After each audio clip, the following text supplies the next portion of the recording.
మన రక్షకుడైన యేసుక్రీస్తు ప్రభు నామములో ఆరాధనలో పాల్గొన్న క్రీస్తునందు ప్రియ క్రిస్టియన్ ప్రేయర్ ఫెలోషిప్ సంఘ బిడ్డలకు నా శుభాశీస్సులు తెలియజేస్తున్నాను. ప్రభు ప్రేమించి మరొక పరిశుద్ధ జీవితాన్ని, పరిశుద్ధ ఆరాధనను మనకు అనుగ్రహించారు. అందుని బట్టి దేవుని మనకి మహిమ కలుగుగాక. ఈరోజు మళ్ళా మీ మధ్య ఉండటం సంతోషం. దేవుని చిత్తం మిమ్మల్ని మరోసారి చూడటానికి ప్రభు నాకు ఇచ్చినటువంటి ఈ అమూల్యమైన సమయాన్ని బట్టి దేవుని స్తుతిస్తున్నాను. ఈరోజు వర్తమాన కొరకు పరిశుద్ధ గ్రంథంలో కొరింథీయులకు రాసిన 2వ పత్రిక 13వ అధ్యాయము 5వ వచనాన్ని నేను చదువుతాను.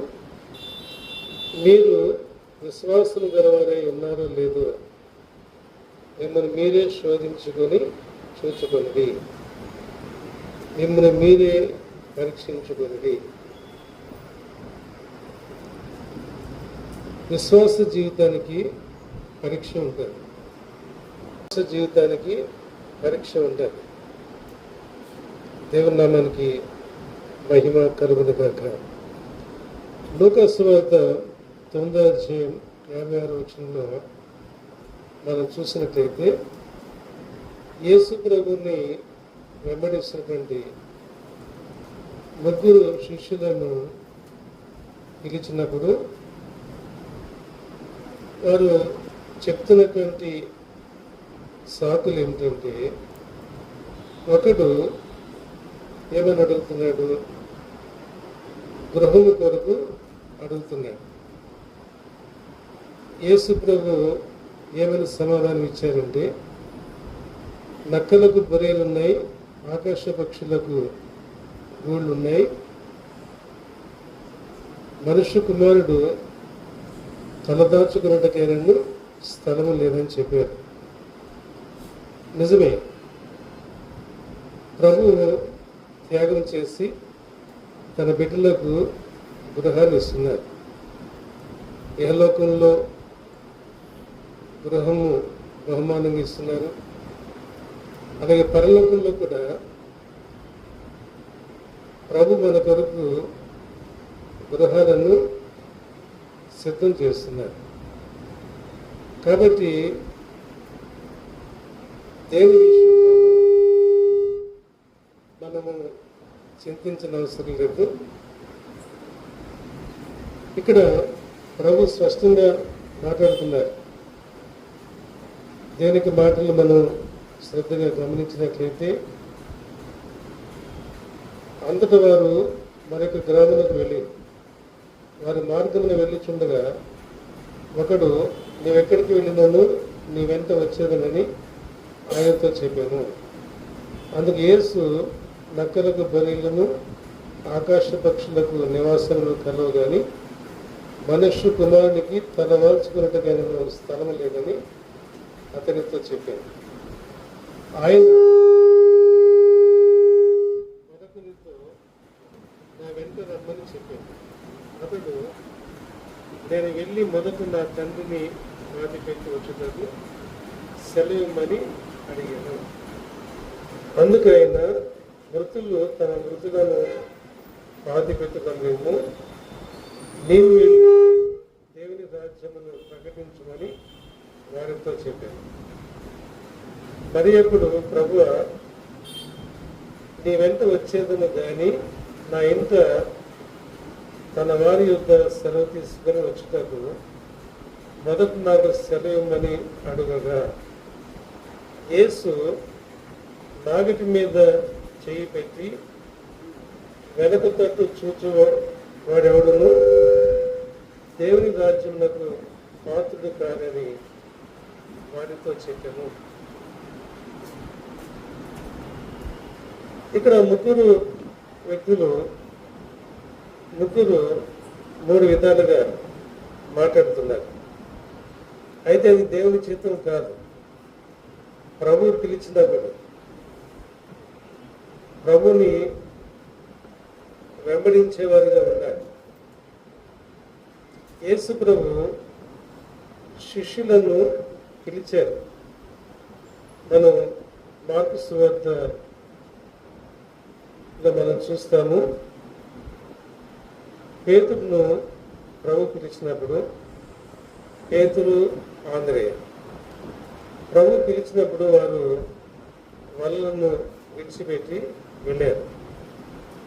మిమ్మలను మనుషులు పట్టు చారులుగా చేసేదను అని చెప్పినప్పుడు వారు వెంటనే ప్రభువుని వెంబడించారు. ఈ దినమున ప్రభు ప్రతి ఒక్కరిని పిలుస్తూ ఉన్నాడు. మొదట రక్షణ కొరకు పిలుస్తున్నాడు. రెండవదిగా ఆయన వెంబడించే శిష్యులుగా ఉండాలని పిలుస్తూ ఉన్నాడు. ప్రతి ఒక్కరిని ప్రభు పిలుస్తున్నాడు. ప్రతి ఒక్క విశ్వాసిని ప్రభు పిలుస్తున్నాడు. తర్వాత జబదే కుమారుని కూడా పిలిచినప్పుడు వారు కూడా యేసు ప్రభుని వెంబడించారు. ఇందులో విశ్వాసం ఉన్నది, నిరీక్షణ ఉన్నది, దేవుని మాటకు విధేయత ఉన్నది. ప్రభు ఈ దినమున నిన్ను పిలిచినప్పుడు ప్రభువుని వెంబడించే విధేయతను కనపరచాలని ప్రభు పేరు నేను మనవి చేస్తున్నాను.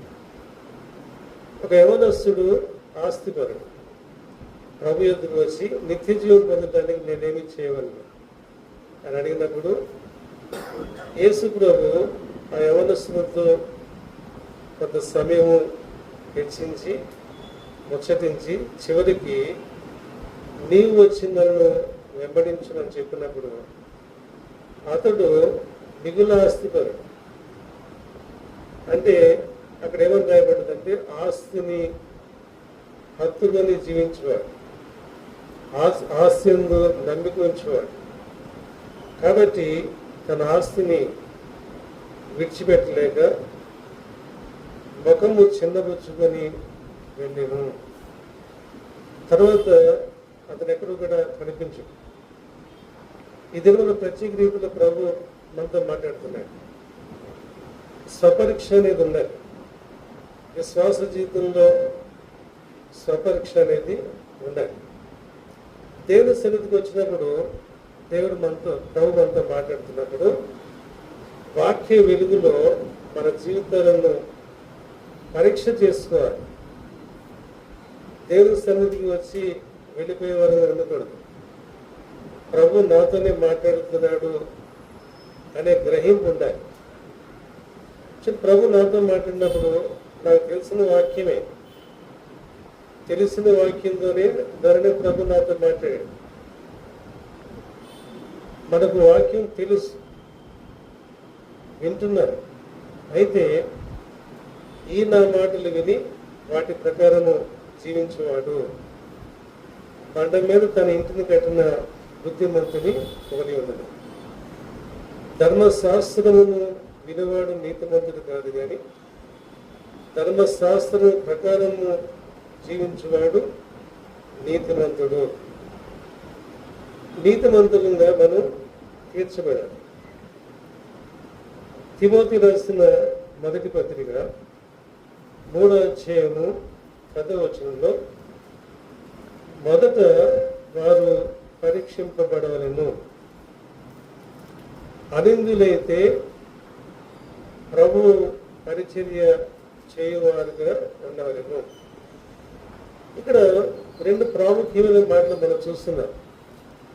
ఒకటి పరీక్ష, రెండవది అనిందులు.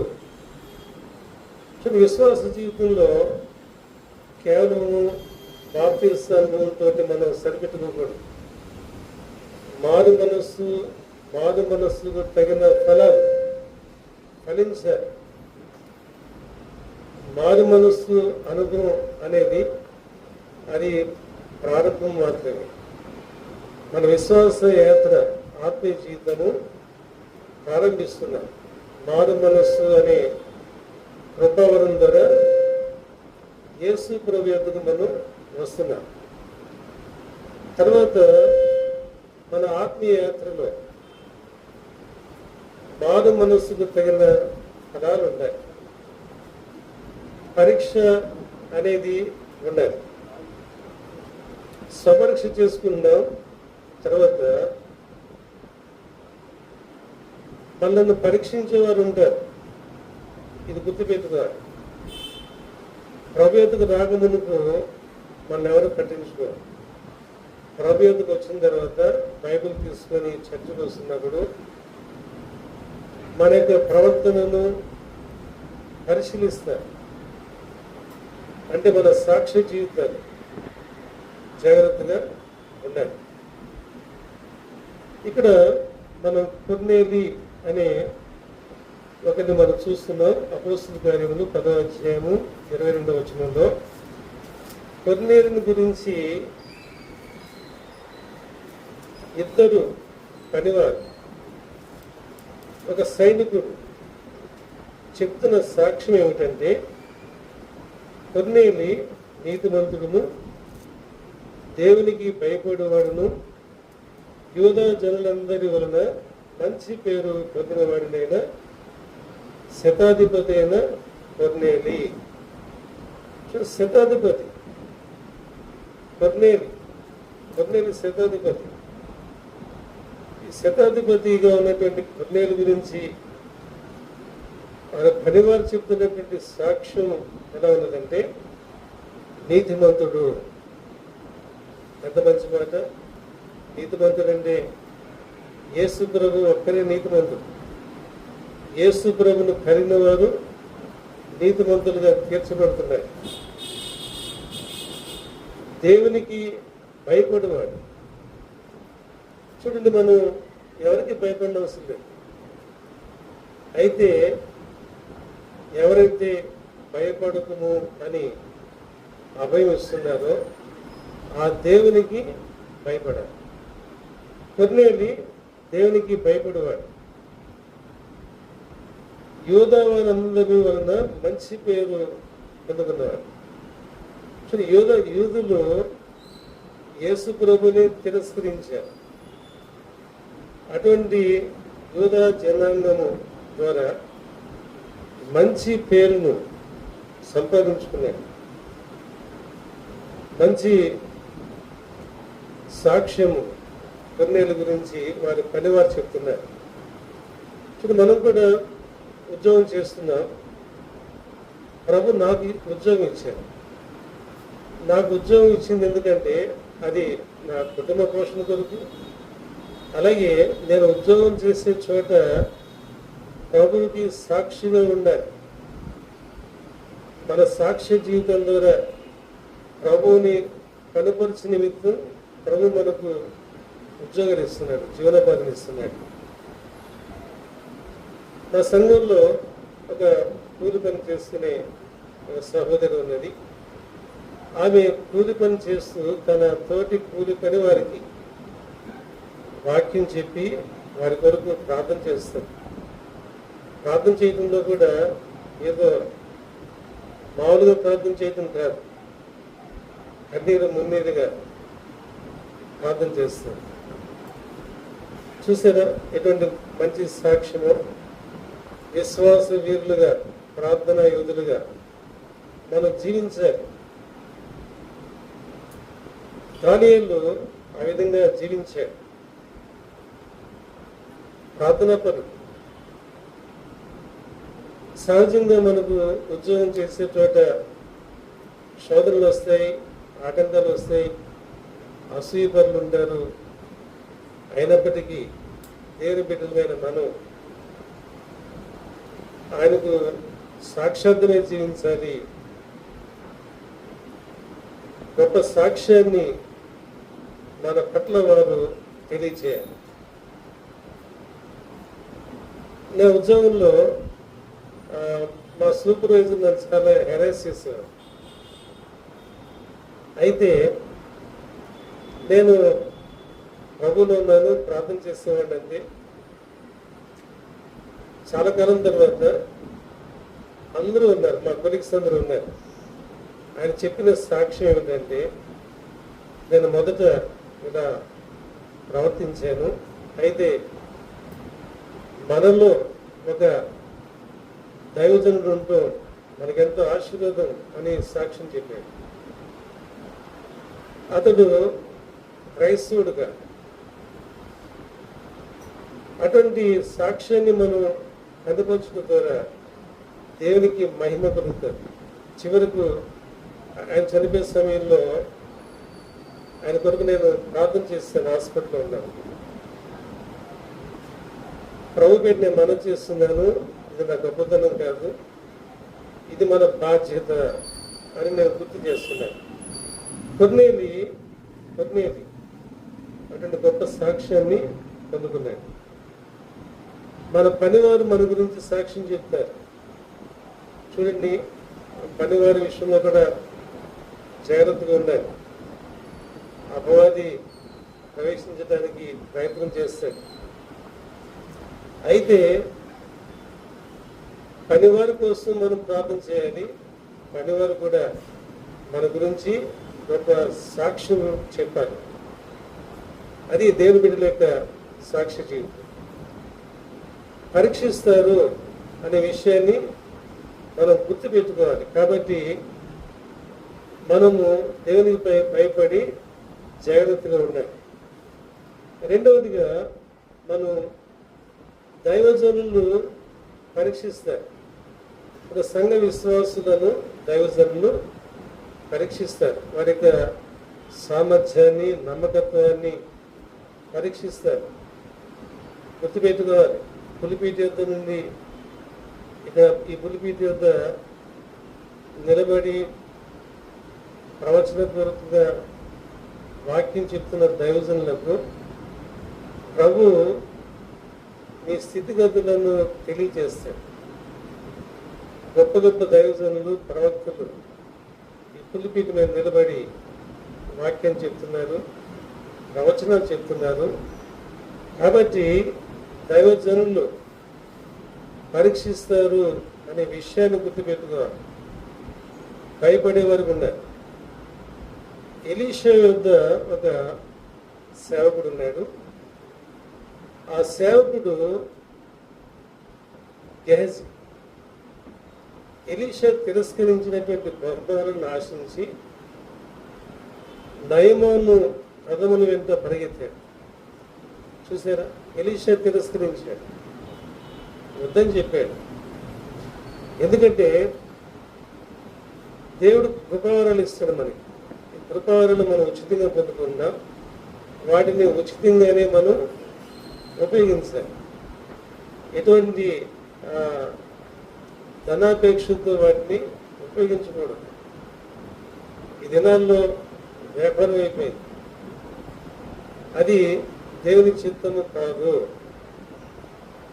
ఆ దినాల్లో గెహజీ పరిస్థితి ఎలా ఉందంటే, వెంటనే దేవుడు శాపం, కుష్ఠవ్యాధితో మొత్తేస్తాడు. నయమాను తన కుష్ఠవ్యాధిని స్వస్థపరుచుకొని సంతోషంతో వెళ్ళాడు. ఎలీషా వంటి గొప్ప దైవజనుడు ఆయన, రెండింతల ఆత్మ కలిగినటువంటి ప్రవక్త. అటువంటి గొప్ప ప్రవక్త యొక్క ఉండి గెహజీ, అవి కూడా చాలా అల్పమైనవి. అక్కడ మీరు చదివితే తెలుస్తుంది. అటువంటి భాష కొరకు ఆశపడి దేవునికి శాపాన్ని తెచ్చుకున్నాడు. ఈ దినాల్లో ఒకవేళ వెంటనే దేవునికి శాపం రావట్లేదు. ఎందుకంటే ఇది కృపాకారంలో మనం ఉంటున్నాం. ఈ కృపాకారంలో దేవుడు కొంత సమయం ఇస్తున్నాడు, మనం దిద్దుబాటు చేసుకుంటాం. అయితే ఈ కృపాకాలంలో మనం సద్వినియోగం చేసుకొని దైవజనులు పరీక్షిస్తారు అనేటువంటి గ్రహింపుతోటి దేవుని వల్ల భయముతో వణుకుతో ఉండాలని ప్రభు పెట్టిన మనం చేస్తున్నాం. అపోస్తలుడైన పౌలు, ఆయన అంతర్జాతీయ సువార్థికుడు. ప్రపంచమంతటికి సువార్తను ప్రకటించినటువంటి గొప్ప దైవజనుడు. అటువంటి గొప్ప దైవజనులతో కొంతకాలం పరిచయంలో ఉండి దేమ అనేటువంటి ఒక శిష్యుడు పౌలుని విడిచిపెట్టి, పౌలు ఆ మాట చదువుతుంటే నా హృదయం కూడా ఎంతో కదిలించబడింది. దేవా నన్ను విడిచి ఇహలోకమును స్నేహించి తెస్సలోనికకు వెళ్ళాను. ఇహలోకాన్ని ప్రేమించాడు. చూడండి, పౌలు సమస్తము త్యాగం చేశాడు. ఆయన తన విద్యను, తన ఉన్నతమైనటువంటి పదవులను, తన రోమ ప్రభుత్వపు పౌరసత్వం, ఇవన్నీ కూడా త్యాగం చేసి ప్రభు కొరకు చాలా సింపుల్గా జీవించాడు. అటువంటి పౌలుతో కొంతకాలం పరిచయంలో ఉండి ఇహలోకంను స్నేహించి నన్ను విడిచి తెస్సలోనికకు వెళ్ళాను. ఈ సమయంలో నాతో కూడా కొంతమంది పాస్టర్స్ ఉన్నారు. చాలా మందిని ట్రైనింగ్ ఇచ్చాం, వారికి అభిషేకం ఇచ్చాం, కొంతమంది సంఘాలు అప్పు చెప్పాం, కొంతమంది సొంతగా చేసుకున్నారు. అయితే వారు నన్ను విడిచిపెట్టి వెళ్ళినప్పటికీ పరిచర్లు ఉంటున్నారు కాబట్టి నేను సంతోషిస్తాను.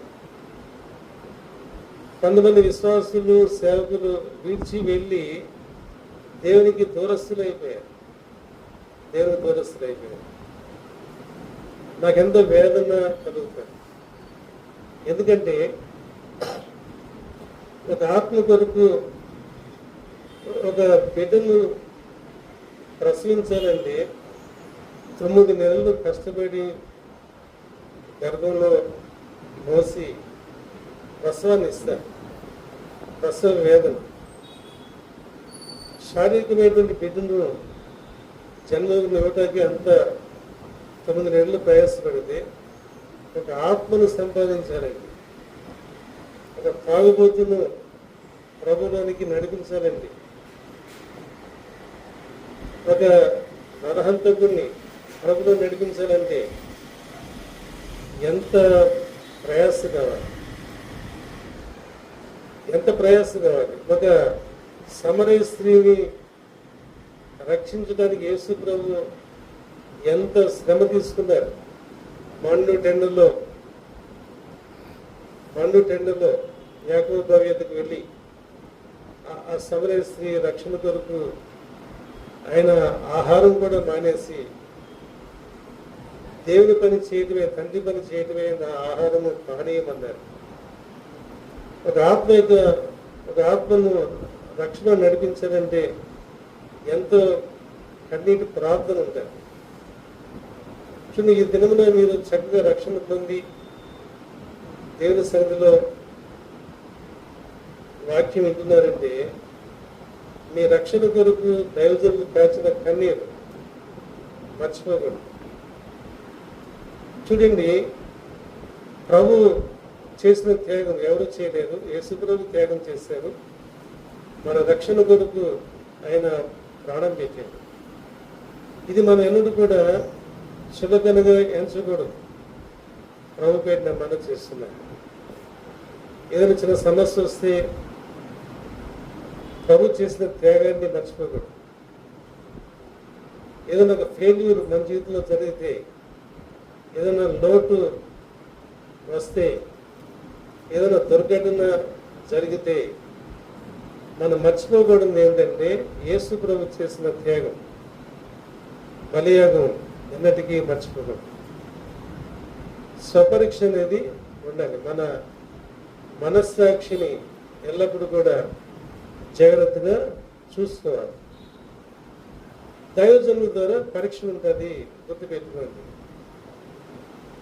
దేవుని నామానికి మహిమ కలుగునుగాక. అపవాది కూడా పరీక్షిస్తారు. అపవాది పరీక్షిస్తుంది, శోధిస్తుంది, అడవేస్తుంది కూడా.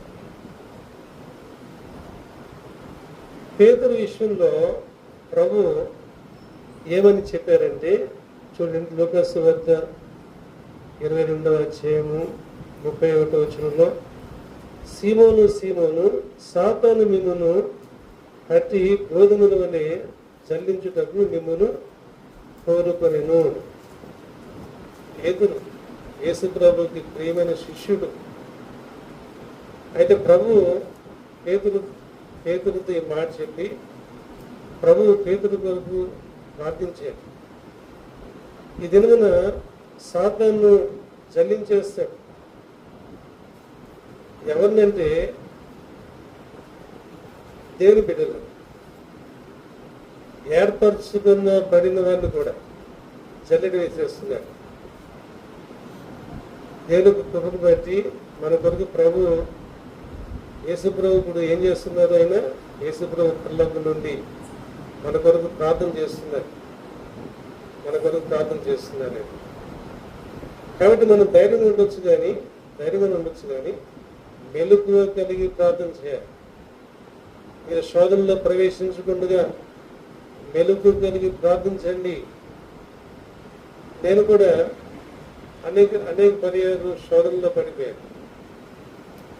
ఎందుకు అంటే మెలకువ కలిగి ప్రార్థన లేని జీవితం జీవించినప్పుడు శోధనలో పడిపోతాం. అది వాక్యానుసారం. మెలకువ నుండి ప్రార్థన చేయండి అని శిష్యులకు చెబితే వారు ముమ్మారు ప్రభు చెప్పారు గెత్సేమనే వద్ద.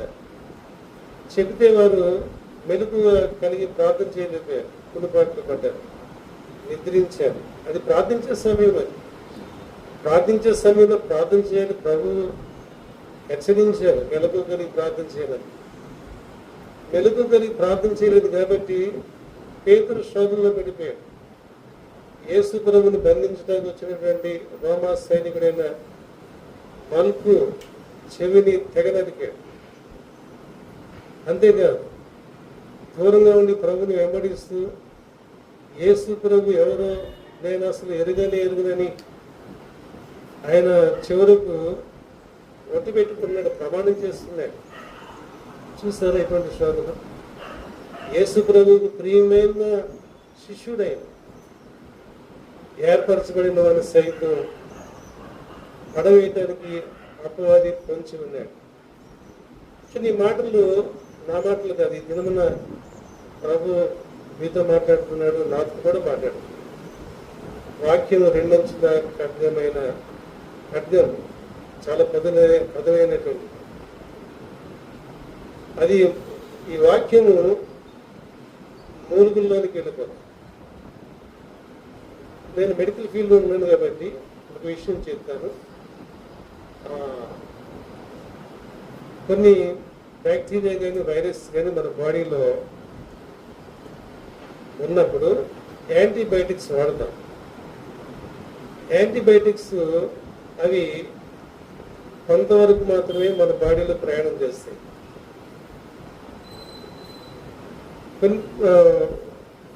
కొన్ని బ్యాక్టీరియా ఈ యాంటీబయాటిక్స్ అందకుండా అది బోన్ మేరలో దాటుంటాయి. ఈ యాంటీబయాటిక్స్ బోన్ మేర వరకు వెళ్ళలేదు, అంత లోతుకి ప్రయాణం చేయలేదు. తర్వాత వాటి యొక్క యాంటీబయాటిక్స్ యొక్క ప్రభావం తగ్గిపోయిన తర్వాత మళ్ళీ అవి బాడీలోనికి వచ్చేస్తాయి.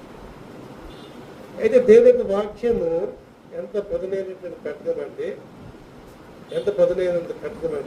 అది బోన్ మేరలో కూడా వెళ్ళిపోతుంది ఈ వాక్యం. అందుకే వైద్యులు చికిత్స చేస్తే తగ్గనటువంటి వ్యాధులు వాక్యం ద్వారా ప్రార్థన ద్వారా స్వస్థత ప్రవేశిస్తాయి.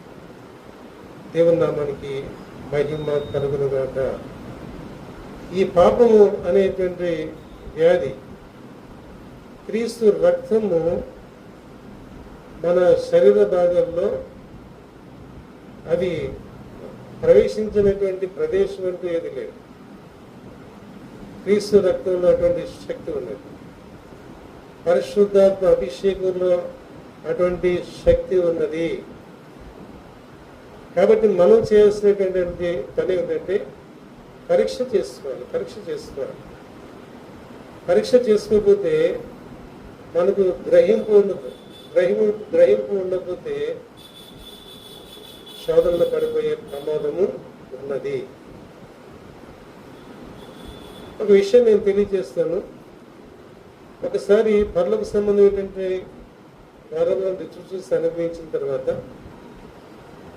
తప్పిపోతే మరలా ప్రభుత్వానికి రావడం అసాధ్యం. ఎంతో కృప ఉండాలి, ఎంతో ప్రార్థన ఉండాలి. అది చిగటగల దొంగ ఊపి అని రాయబడి, చిగటగల దొంగ ఊపి. ఆ దొంగ ఊపిలో పడిపోయిన వారు బయటికి రావడం అసాధ్యం. స్వపరీక్ష అనేది ఉండాలి. దైవజనులు హెచ్చరిస్తున్నప్పుడు దేవునికి మాటగా విధేయత చూపించి మనల్ని మనం భద్రం చేసుకోవాలని ప్రభు పేరునే మనం చేస్తున్నాం. అపవాది చూడు, దావీదును శోధించింది అపవాది. ఏ విధంగా శోధించిందంటే చదువుతాము. మొదటి దినవృత్తాంతంలో మొదటి గ్రంథము 21వ అధ్యాయము మొదటి వచనంలో సాతాను ఇశ్రాయేలుకు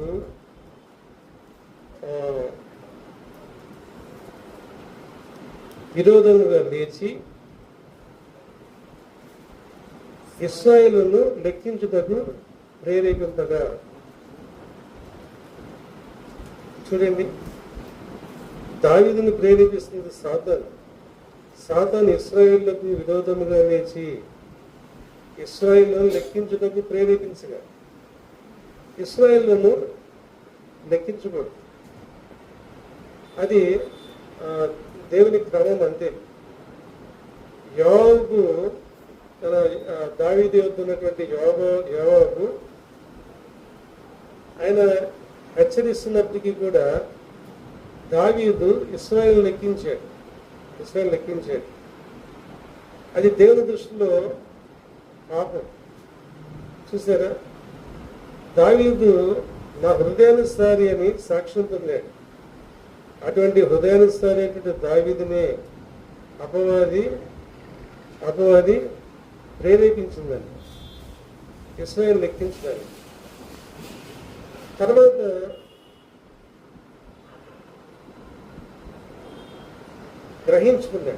దావీదు గ్రహించాడు. చూడండి, ఎందుకంటే దావీదు ఎప్పుడు కూడా దేవుని దినమునకు 7 సార్లు స్తుతించేవాడు. దానియేలు 3 సార్లు ప్రార్థన చేసేవాడు.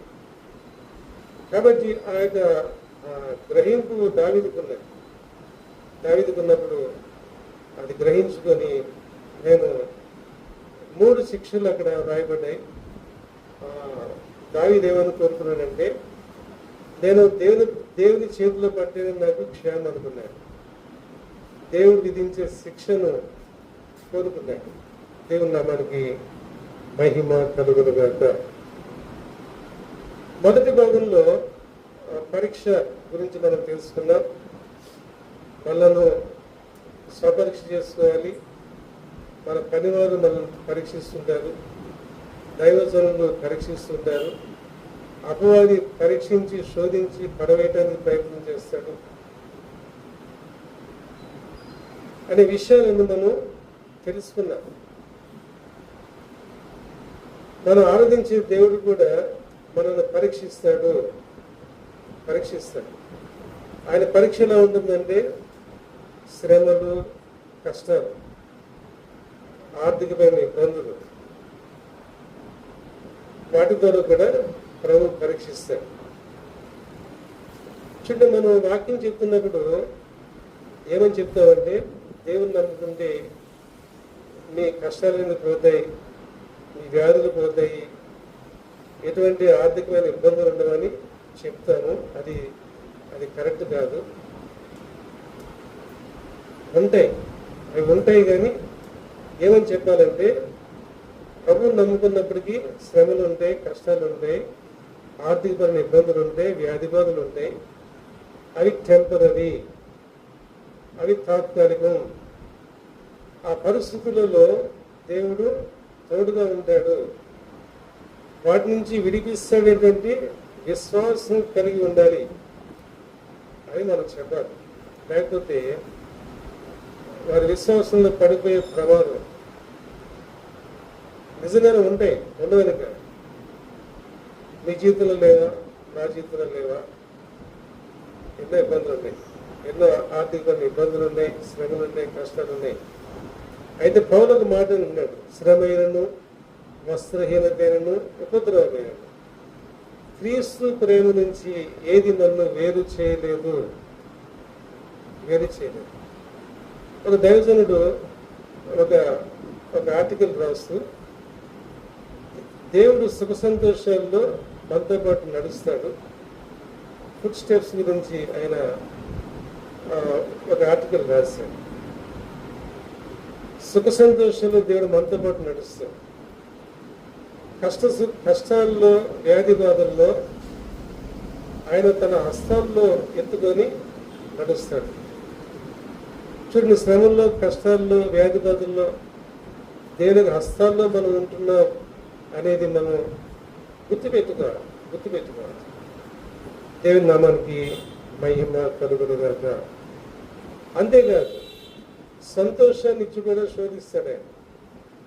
మనకు ప్రసంగి గ్రంథంలో ఉండేది, మిమ్మల్ని సంతోషము చేత పరీక్షించారు. దేవుడు మనల్ని ఆనందించి, మళ్ళా చెప్తున్నారు ఆనందించడి, ప్రభువునందు ఆనందించాడు. ఆనందం ప్రభునందు, లోకనందు కాదు. లోకంలో సంతోషం ఉంది, ప్రభువులో సంతోషం ఉంది. ఈ లోక సంతోషము నిత్య నాశనం నడిపిస్తాడు, ప్రభువులో సంతోషము నిత్య జీవనానికి నడిపిస్తాడు. ప్రభు బిడ్డ మనం చేస్తున్నా మనకు కష్టాలు వస్తాయి అని అవి ప్రభువే అనుమతిస్తాడని చెప్పాను.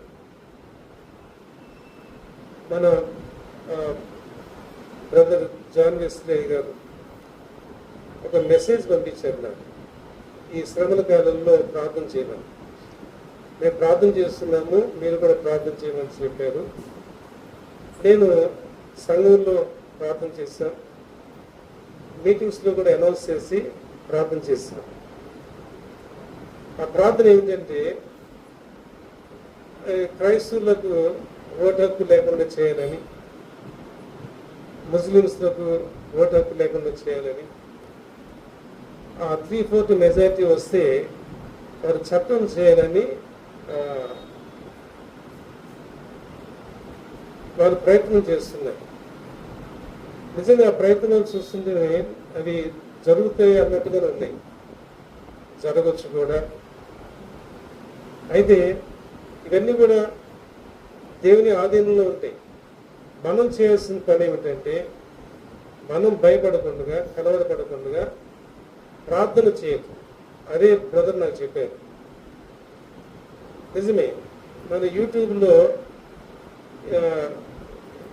డిబేట్లు వస్తున్నాయి, మనం చూస్తున్నాం. వాళ్ళు డెలిబరేట్గా చెప్తున్నారు ఈ విషయం, వాళ్ళే డెలిబరేట్గా చెప్తున్నారు ఈ విధంగా చేయాలని మోదీ గవర్నమెంట్ ప్రయత్నం చేస్తున్నారని. ఇంకా మనం బహిరంగంగా మాట్లాడుకుని ప్రార్థన చేసేటువంటి పరిస్థితులు ఏర్పడ్డాయి. ఒకటి మాత్రం సత్యం, శ్రమలు రావచ్చు, రాకపోవచ్చు. వచ్చినప్పుడు దేవుడు మనకు తోడుగా ఉంటాడు అనే విషయాన్ని గుర్తుపెట్టుకోండి. మేము ఒక ఆర్ఫనేజ్ హోమ్ నడిపిస్తున్నాము, మీరు కూడా ప్రేయర్ చేస్తున్నారు. ఈ సంవత్సరం ఏం జరిగిందంటే, మాకు తెలియకుండానే అక్కడ లోకల్ ఫ్రెండ్స్ ద్వారా హాస్టల్లో ఉంటున్నటువంటి ముఖ్యంగా 9th క్లాస్ 10th క్లాస్ చదువుతున్న బిడ్డలకు గంజాయిని సప్లై చేస్తారు. మాకు తెలియదు ఆ విషయం. ఆ గంజాయిని వాళ్ళు సిగరెట్లో వాటిని తీసుకొని కొంచెం వింతగా ప్రవర్తిస్తున్నారు. తెలిసిన వెంటనే అలర్ట్ అయ్యి వారికి కౌన్సిలింగ్ ఇచ్చి ఒకరిద్దరిని కొట్టి ఇంటికి కూడా పంపించారు, పేరెంట్స్ని తీసుకురాము. తర్వాత పేరెంట్స్ మాట కూడా వారు వింటలేదు. వెంటనే ప్రత్యేకమైన ప్రేయర్స్ ఏర్పాటు చేసి ఆ తప్పిపోయిన కుటుంబాల గురించి అలాగే దుష్టుని ఆలోచన చొప్పున నడవక కీర్తనల వాటన్నింటినీ చక్కగా వాళ్ళకి వివరించి కౌన్సిలింగ్ ఇచ్చి ప్రేయర్స్ చేసి ఫాస్టింగ్ ప్రేయర్స్ చేసి మా వంతు మేము ప్రయాసపడ్డాం. పరిస్థితులు బాగలేదు. మన పిల్లలు నెక్స్ట్ జనరేషన్ ఎలా ఉంటుందో ఊహించుకుంటుంటే చాలా కలవరం అనేది ఏర్పడుతుంది. కలవరం. మొన్న ఒక ఎమ్మెల్సీ గారిని అరెస్ట్ చేశారు. 100 crores మత్తు పదార్థం వరకు హెచ్చించారు. చూసారా? మత్తు పదార్థం అనేది మన సంఘంలో త్రాగుబోతులు చూస్తున్నారు. అసలు వాళ్ళు రక్షణ పొందడం అసాధ్యం అనిపిస్తుంది. సంఘం ప్రార్థన చేస్తున్నారు, కుటుంబీకులు ప్రార్థన చేస్తున్నారు, వాళ్ళలో మార్పు రావట్లేదు, చర్చ కూడా రావట్లేదు. దేవుడు నాకు చెవులో చెప్తేనే కానీ నేను నమ్మనంటున్నారు. అసాధ్యం అనిపిస్తుంది. అటువంటి మత్తులోనికి వెళ్ళిపోతే స్వార్థ చెప్పిన మనకు అర్థం కాదు. గవర్నమెంట్ ఏం చేస్తున్నారు? వారు ఏదో ఒక స్లోగన్ ఇచ్చి చేతులు ఎత్తేస్తున్నారు. ఇంకా దేవుడే దిక్కు, మన బిడ్డలకు దేవుడే దిక్కు. ఆ ఎమ్మెల్సీ గారికి ఇచ్చిన నెంబర్ ఏంటంటే 666 ఇచ్చారు. 666 అది సాతాన్ నెంబర్. సాతాన్ అనుచరులు ప్రారంభమయ్యారు మన పక్క స్టేట్ నుంచి. ఇవన్నీ కూడా మనం ఈజీగా తీసుకోకూడదు. ఇవి ఒక హెచ్చరికలు. మనొక కంటైనర్ వచ్చింది. ఆ కంటైనర్లో 25,000 ఎదైనా గంజాయి ఏదో విశాఖపట్నంలో దిగిందండి. 25,000 ఏంటది అంత గంజాయి వచ్చిందంటే ఎన్నో సంవత్సరాలు సరిపోతుంది. ఎక్కడి నుంచో వస్తుందంట ఆ విధంగా. అయితే ఈ ఎలక్షన్ కోడ్లో బయటపడింది. ఎంత భయంకరం. మనం ప్రార్థన చేయవలసిన వారేమంటున్నాం. ఇటువంటి పరిస్థితులలో మనం ప్రార్థన చేయడం తప్ప, ప్రభు పాదాలు పట్టుకోవడం తప్ప, మన బిడ్డల భవిష్యత్తు కొరకు సిటీ పంపించాలంటే భయపడే పరిస్థితులు ఉన్నాయి. దుష్ట సహవాసం మంచి నడవడికను చెరుపులు. హాస్టల్ బిడ్డలు మంచిలే, మేము చాలా జాగ్రత్తగా పెంచాం. అయినప్పటికీ దుష్ట సహవాసం తెలియకుండా ఏర్పడుతుంది. ప్రార్థించాల్సిన దినాల్లో మనం ఉంటున్నాం. ఈ మాటలు చెప్పాలనుకోలేదు, కానీ శ్రమలు సంభవిస్తాయి దేవుని బిడ్డలకు. అయితే మనం భయపడిన అవసరం లేదు. మన బిడ్డల విషయంలో మనం భయపడిన అవసరం లేదు. మారు మనస్సు పొందినటువంటి బిడ్డల విషయంలో మనం భయపడిన అవసరం లేదు. ఈ మత్తు పదార్థాలు ఇవేమీ కూడా ఏమీ చేయలేవు, మన బిడ్డలను సమీపించలేవు. దేవుని నామానికి మహిమ కలుగును గాక. రెండవదిగా అనిందులై ఉండడి. అనిందులు అంటే వారు ఎటువంటి పాపం లేనటువంటి వారు అనిందులు. ఇక్కడ మనం తిమోతి రాస్తున్న మొదటి పత్రిక 3వ అధ్యాయం 1వ వచనంలో కొన్ని అధ్యక్షులైన వారు ఎలా ఉండాలో అక్కడ రాయబడ్డాయి. మీరు చదవండి. ఆ యొక్క అధ్యక్షులైన వారు ఏ విధంగా ఉండాలో అక్కడ కొన్ని విషయాలు తెలియపరచబడి, వారు అనింద్యులు. ఎవరైతే ఆ విధంగా ఉంటారో వారు అనింద్యులు అని ఈ సమయంలో నేను తెలియజేస్తున్నాను. అంటే ఎటువంటి పాపం లేనటువంటి వారు, పరిశుద్ధులు, నిష్కపటులు. దేవుని నామానికి మహిమ కలుగును. చిన్న వాక్యానుసారంగా చూస్తే ఎవరు అనిందులు? ఏ భేదం లేదు. అందరూ పాపం చేసి దేవుడు అనుగ్రహించిన మహిమను పొందలేకపోతున్నారు. అయితే అనిందులు ఎవరు? ఎవరిని దేవుడు అనిందులుగా తీర్చిదిద్దుతున్నాడు? ఇక్కడ మనం చూసినట్లయితే జకరియా గ్రంథము 3వ అధ్యాయము 4వ వచనంలో అక్కడ ప్రధాన యాజకుడైన యెహోషువ ఉన్నాడు.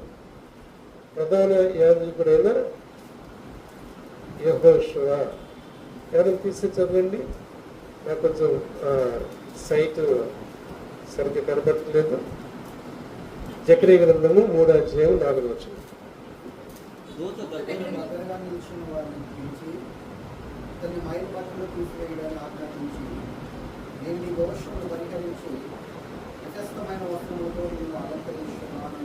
ఇక్కడ ప్రధాన యాజకుడైన యెహోషువ ఆయన దేవుని స్థలంలో నిలబడినప్పుడు మలిన వస్త్రాలతో నిలబడుతున్నాడు. ప్రధాన యాజకుడు మలిన వస్త్రాలతో ఉన్నాడు. అక్కడ దేవునికి స్వరం వినబడుతుంది, ఈయన మైల వస్త్రాలు తీసివేసి ప్రశస్తమైన వస్త్రాలు ధరింపచేయండి. ఇక్కడ ప్రభువు మనకు ప్రశస్తమైన వస్త్రాలను ధరింపచేస్తాడు. ఎవరైతే ఈ ప్రశస్తమైన వస్త్రాలు ధరించుకుంటారో వారు అనింద్యులు. ఒక యజమాని, ఆ యజమాని యేసు ప్రభువుకు సాదరిస్తూ ఒక గొప్ప విందు ఏర్పాటు చేసి ఆ విందులో పాల్గొన్న ప్రతి ఒక్కరికి నూతన వస్త్రాలు ఇస్తున్నాడు.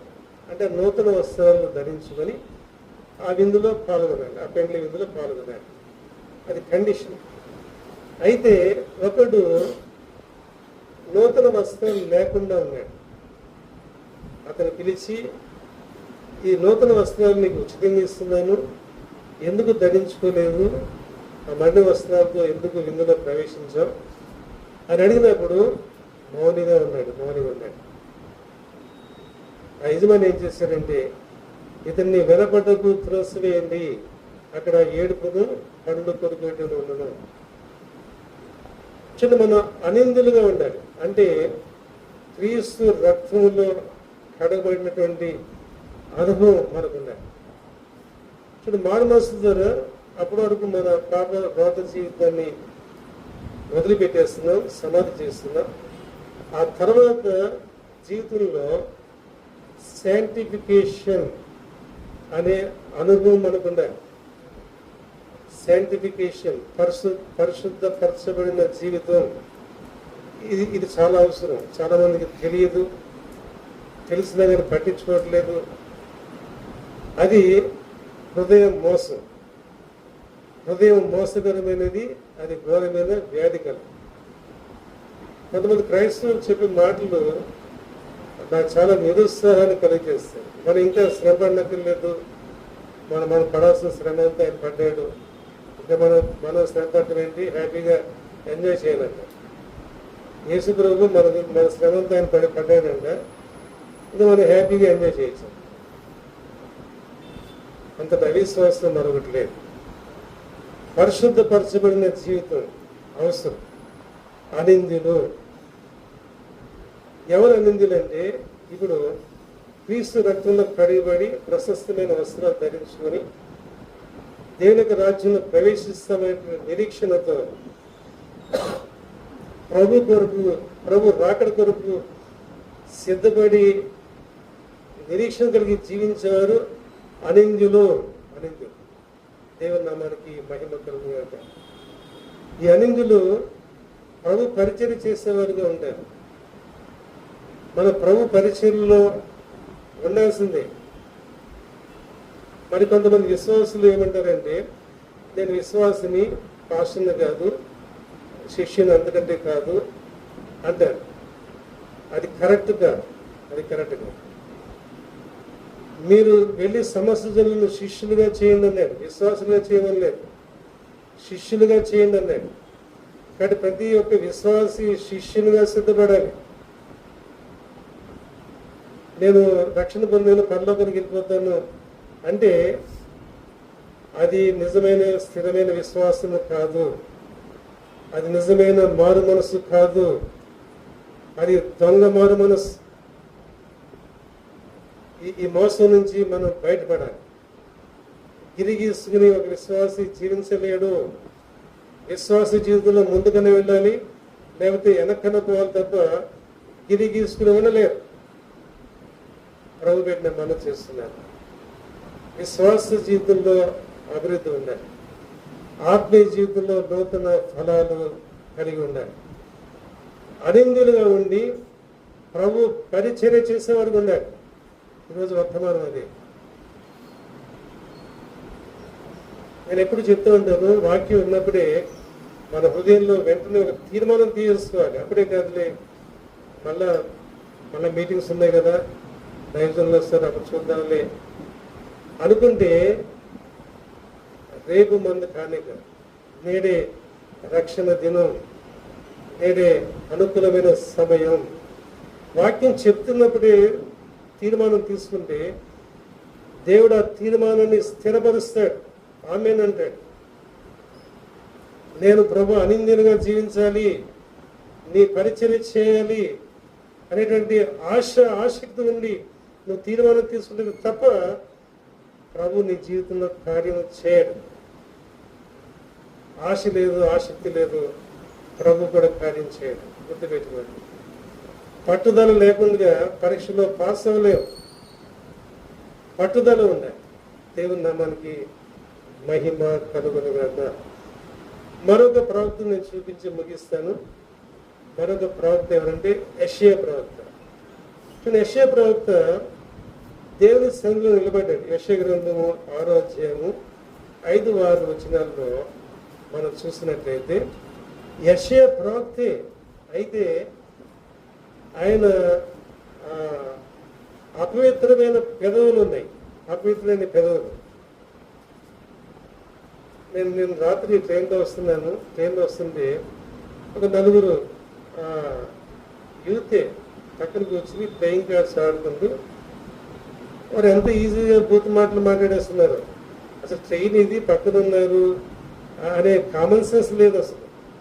నేను ఆ మాటలు వినలేకపోతున్నాను, చెప్పలేకపోతున్నాను. వారి కొరకు ప్రార్థన చేసి వదిలిపెట్టేస్తాను. చాలా కామన్ అయిపోయింది. సినిమాల్లో కూడా ఆ మాటలు కామన్గా ఉపయోగిస్తున్నారు. సినిమాలు చూస్తున్నటువంటి పిల్లలు ఆ మాటలు అవి అపవిత్రమైన మాటలుగా భావించట్లేదు. చాలా విచారకరం. అపవిత్రమైన పెదవులు గలవాడను, అపవిత్రమైన పెదవులు గలవాడు. అప్పుడు అక్కడ అగ్ని వచ్చి తాకినప్పుడు అప్పుడు అపవిత్రమైన పెదవుల నుంచి విడుదల పొందాడు. అప్పుడు అంటున్నాడు, ప్రభువా నేనున్నాను, నన్ను పంపుము. నేనున్నాను, నన్ను పంపుము. ఇప్పుడు నేను అనింద్యుడను. నాలో ఉన్న అపవిత్రమైన పెదవులు అగ్ని చేత దహించబడ్డాయి. పరిశుద్ధాత్మ అగ్ని ప్రతిదిన దుష్టత్వమును, చెడుగును దహించి శుద్ధ సువర్ణంగా చేస్తాం. అప్పుడు మనం అనిందులుగా ఉంటాం. దేవుని నామానికి మహిమ కలుగునుగాక. ఏదో సాదా భక్తి జీవితంతో మనం సరిపెట్టుకోకుండా నేను ఎప్పుడు అనుకుంటాను, ప్రభువా ఇంత పని నాకు అప్పచెప్పావు, నేను అర్హుడను కాదు.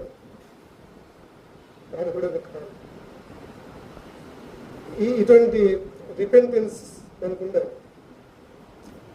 నిజమే, మన అర్హతను బట్టి, యోగ్యతను బట్టి ప్రభు మనకు పని అప్పచెప్పలేదు. కానీ ఆయన ప్రేమ, కృప, కనికరాన్ని బట్టి, పరిశుద్ధాత్మ అభిషేకాన్ని బట్టి, క్రీస్తు రక్తాన్ని బట్టి. కాబట్టి ఈ క్వాలిటీస్ మనలో ఏ ఒక్క క్వాలిటీ కూడా లేదు. అయితే దేవుని యొక్క ప్రేమను బట్టి, కృపను బట్టి మనలను అర్హులుగా,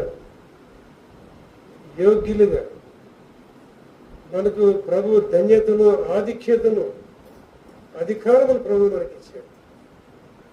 కాబట్టి నేను పాపిని ప్రభువా, నేను బలహీన ప్రభువా, ఇటువంటి మాటలు మనం నోట రాకూడదు. క్రీస్తుని బట్టి మనం బలవంతులము. పరిశుద్ధాత్మ శక్తి మీ మీదకి వచ్చినప్పుడు బోధిగంతులకు నాకు సాక్షులే ఉంటారు. క్రీస్తు రక్తంలో కడిబడిన తర్వాత, పరిశుద్ధాత్మ అగ్ని చేత దహించబడిన తర్వాత మనము అనిందులము, ప్రభు పని చేయడానికి అర్హులము, యోగ్యులము. అందుకే యేసు ప్రభు శిష్యులతో చెప్పాడు, పరిశుద్ధాత్మను పొందుకునే వరకు కనిపెట్టమని. వారు పరిశుద్ధాత్మను పొందుకున్నారు. పేతురు భయస్సుడే కానీ ఇప్పుడు భయస్సుడు కాదు. తోమ అవిశ్వాసి కానీ ఇప్పుడు అవిశ్వాసి కాదు. వారు ప్రాణాలను పడంగా పెట్టాడు. హతసాక్షులుగా అపోస్తుల జీవిత చరిత్ర చదివారా? 12 మంది శిష్యులుగా జీవిత చరిత్ర చదివారా? ఎవరు కూడా సాధారణమైన మరణం మరణించలేదు. మన హృదయం పిన్నివేయబడుతుంది. ఒక బుక్ తీసుకుని చదవండి. వారు ఏ విధంగా హతసాక్షులుగా మరణించారు. ఎందుకంటే వారికి ధైర్యము, విశ్వాసము, నిరీక్షణ ఉన్నది. కాబట్టి వారు భయపడలేదు, ప్రభు కొరకు జీవించారు. ఈ దినాల్లో కూడా మనం అటు అభిషేకాన్ని పొందుకొని అనింద్యులుగా ప్రభు పరిచర్యలో ప్రభు రాకడి వరకు జీవించినంతకాలం కొనసాగటానికి పరిశుద్ధాత్మ మనకు సాయం చేసి నడిపించుగాక. ఆమేన్. చిన్న ప్రార్థన చేసుకుందాం. ఇది ఆఖరి ప్రార్థన కాదు, చిన్న ప్రార్థన. ఈ చిన్న ప్రార్థన చాలా శక్తివంతమైనది. ఎప్పుడైనా సరే వాక్యం విన్న తర్వాత ప్రభు నాతోనే మాట్లాడాడని గ్రహింపుతో ఏ వాక్యం ద్వారా ప్రభు మాట్లాడాడో ఆ వాక్యాన్ని ఎత్తిపెట్టి ప్రార్థన చేసి దేవునితో నిబంధన చేసుకుంటే ప్రభు కార్యం చేస్తాడు. ప్రేమ నమ్మకం మా ప్రియ పట్ల తండ్రి, నువ్వు ఎంతైనా ప్రేమల దేవుడు, కృపణ దేవుడు. నేను నీ ప్రేమ కృప కనికరాలను మాకుంటే చాలు. నేను నువ్వు చేసిన కార్యాన్ని బట్టి తిరిగి మేము ఏమి చెల్లించగలం? భక్తుడైన దావీదు అంటున్నాడు, రక్షణ పాత్రను చేతబట్టుకొని ఆయన నామన ప్రార్థన చేస్తుంది. అయితే భక్తి జీవితాన్ని జీవించకుండా మనం అనింద్యులుగా మా విశ్వాస జీవితంలో పరీక్ష చేసుకొని మారు మనస్సు తగిన ఫలాలు ఫలిస్తూ మారు మనసుతో పాటు శాంటిఫికేషన్, పరిశుద్ధపరచుకున్న జీవితాలను అలవర్చుకోవడానికి, అనింద్యులుగా జీవించడానికి, నీ పరిచయం చేయడానికి ఈరోజు ఎందరైతే తీర్మానం తీసుకున్నారో వారి తీర్మానం స్థిరపరచి బలపరచమని యేసు నామములో ప్రార్థిస్తున్నాం తండ్రి. ఆమేన్.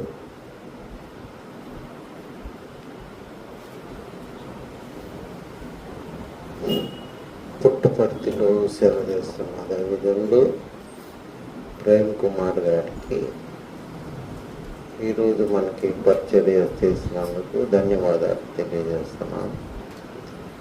మనకి ఎప్పటి నుంచో ఆయన సన్నిహితుడు. సుమారు ఒక 15 సంవత్సరాల నుంచి ప్రేమ్ కుమార్ గారితో మనకి పరిచయం ఉంది.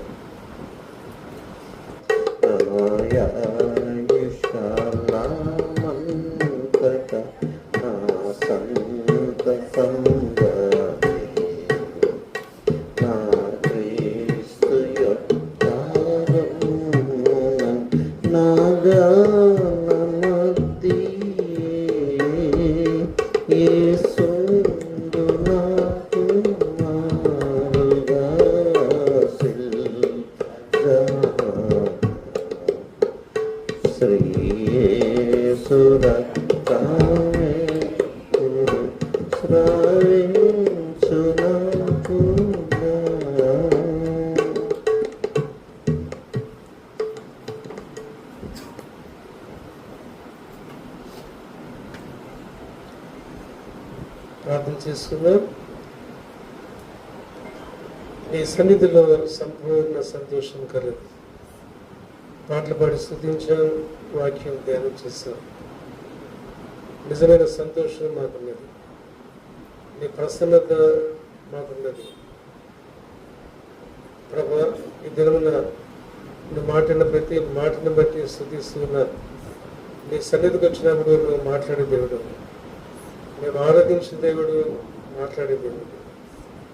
అటు దేవుడిని మేము దైవంగా కలిగి ఉండటం మాకెంతో ధన్యత, ఆశీర్వాదం. ప్రభా, నీ ప్రేమ, కృప, కనికరాన్ని బట్టి ఈ దినమున మేము ఈ స్థితిలో ఉన్నాం. మేము అడిగినా అడగకపోయినా అడుగు వాటి కంటే ఊహించే వాటి కంటే అత్యధికంగా ఆశ్రయించే అలశ్రద్ధ దేవుడు. ప్రభా, మరి ఈ సమయంలో క్రిస్టియన్ ప్రేయర్ ఫెలోషిప్ ద్వారా చర్చ్ నిర్మాణం జరుగుతున్నది. ఎంతవరకు సహాయం చేస్తున్నదైనా ఇంకా మిగిలిన నిర్మాణ పనులు కూడా సహాయం చేయండి. మీ కృప ఎంబడి కృపను దయచేయండి. గుప్పులు విప్పి ప్రతి రూపాయలు అనుగ్రహించినాను. ప్రభావ నిశ్చితానుసారంగా ఆ యొక్క చర్చ్ నిర్మాణం జరగడానికి సహాయం చేయండి. పరిశుద్ధాత్మ నడిపింపును ఆలోచనను దైవజనులకు దయచేయమని, సంఘానికి దయచేయమని, ఏక మనస్సు ఏకాత్మ ఐక్యత మనం అనుగ్రహించి నడిపించమని ప్రార్థన చేస్తున్నాం. మరి దాసుని యొక్క గృహం నిమిత్తం ప్రార్థన చేస్తున్నాం. గృహము, విత్తము, పితరాజితము, సుబుద్ధి గల భార్య యెహోవా దానమని సెలవిచ్చారు. నువ్వు ఇచ్చిన అనేక దానాల్లో గృహము కూడా ఒక దానము, ఒక బహుమానము. నువ్వు ఇచ్చింది అది ఏదైనా శ్రేష్టమైనది. శ్రేష్టమైన ప్రతి ఈవియు, సంపూర్ణమైన ప్రతి వరము పరసంబంధమైనది, జ్యోతిర్మైన తండ్రి అనుగ్రహించింది. దావీదు ఒక వరం అడిగాడు. నా జీవిత కాలమంతా యెహోవా మందిరంలో నివసించుటకు అనే వరాన్ని అడిగాడు. అలాగే తండ్రి, నీ దాసుడు కూడా తన జీవిత కాలమంతా యెహోవా మందిరంలో నివసించడానికి, నీ సన్నిధిలో గడపడానికి ప్రభా ఆ చర్చి ప్రాంగణంలోనే ఒక మంచి నివాసాన్ని మీరు అనుగ్రహించారు. అది అందరికీ లేనటువంటి గొప్ప ధన్యత, ఆధిక్యతను, బహుమానాన్ని బిడ్డలకు ఇచ్చారు. అందరి బట్టి కూడా హృదయమంతరంతో స్తుతిస్తూ ఉన్నాను. ఆ గృహప్రవేశ కార్యక్రమాన్ని కూడా నీకు భయంకరంగా జరిపించలేదా? అలాగే మీటింగ్స్ కూడా 4-5 తేదీలో జరిగే మీటింగ్స్ నీకు భయంకరంగా జరిపించమని ప్రార్థన చేస్తున్నారు. దైవజనులు అందరూ కూడా పాల్గొని ఆశీర్వించడానికి అభిషేకించమని వేడుకొంటున్నారు. మరి ఈ సమయంలో సంఘ బిడ్డలు ఏ అవసరతతో వచ్చారో వారి అవసరతలను ఎరిగిన దేవుడు వారి ప్రతి అవసరత తీర్చమని ప్రార్థన చేస్తున్నాం. ఏదండి వ్యాధి బాధలతో ఉన్నారో నజరేయుడైన యేసు నామములో స్వస్థత, విడుదలను దయచేయమని ప్రార్థన చేస్తున్నాం. ఎటువంటి ఆర్థిక పరమైన ఇబ్బందుల్లో ఉన్నారో తక్షణమే విడిపించమని ప్రార్థన చేస్తున్నాం. ఈ సంఘ సహవాసంలో విద్యను అభ్యసిస్తున్న బిడ్డలను జ్ఞాపకం చేసుకొని ఉన్నత విద్యను అభ్యసించడానికి సహాయం చేయమని ప్రార్థన చేస్తున్నాం. ఎందరైతే పరీక్షల్లో రాయిచున్నారో వారికి జయము దయచేయండి. ఇప్పటికే పరీక్షలు రాస్తున్న బిడ్డలకు జయమును అనుగ్రహించమని ప్రార్థన చేస్తున్నాం. విద్యను ముగించుకొని ఉద్యోగ ప్రయత్నాలున్న బిడ్డలు కూడా జ్ఞాపకం చేసుకోవాలని ప్రార్థన చేస్తున్నాం. ఎందుకంటే ప్రభా, లోకంలో నిరుద్యోగ సమస్య ఉన్నప్పటికీ నీ బిడ్డలు నిరుద్యోగులుగా ఉండడానికి వీల్లేదు. మేము జీవనోపాధిని అనుగ్రహించే దేవుడు ప్రభా, బిడ్డలకు ఉద్యోగ ప్రయత్నాల్లో జయమును అనుగ్రహించమని ప్రార్థన చేస్తున్నాం. ప్రభా, సంతానం లేని బిడ్డల కొరకు ప్రార్థన చేస్తున్నాం. సంతానం నువ్వు ఇచ్చే బహుమానం లేదు. అలాగే తండ్రి, గృహాలు లేని వారికి గృహాలు దయచేయమని కూడా ప్రార్థన చేస్తున్నాం. ఏ లోటు లేకుండా సమృద్ధిని అనుగ్రహించమని వేడుకొచ్చున్నాం. పరిశుద్ధ వివాహాల గురించి సిద్ధపడుతున్న బిడ్డ కొరకు కూడా ప్రార్థన చేస్తున్నాం. నీ చిత్తంలో పరిశుద్ధ వివాహ కార్యక్రమం జరిపించమని వేడుకొచ్చున్నాం. తండ్రి, మా ప్రార్థనలు ఆలకించిన దేవుడు, మా ప్రార్థనలకు జవాబిచ్చిన దేవుడు, మరొకసారి తండ్రి ఈరోజు వాక్యాన్ని తీర్మానం తీసుకున్న బిడ్డలను జ్ఞాపకం చేసుకొని అరిందులుగా మీ పరిచర్య చేయడానికి నీ ఆత్మ అభిషేకం అనుగ్రహించమని యేసు పరిశుద్ధనాలు వేడుకొంచు ప్రార్థిస్తున్నాము తండ్రి. ఆమేన్.